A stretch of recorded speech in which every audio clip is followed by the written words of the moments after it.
కొమరంభీం ఆసిఫాబాద్ జిల్లా కేంద్రంలో BRS MLA Kova Lakshmi ఆందోళనకు దిగారు.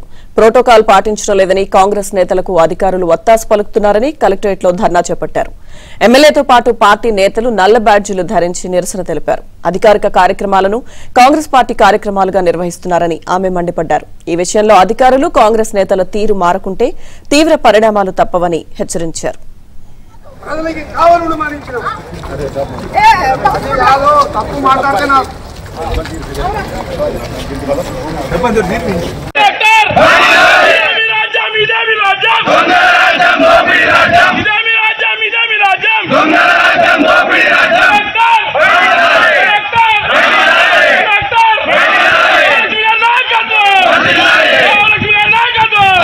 నడుచుకుంటూ మీరు ఒక ఆదివాసీ మహిళ ఉండి ఇంకో ఆదివాసీ మహిళను కించపరుస్తున్నారు.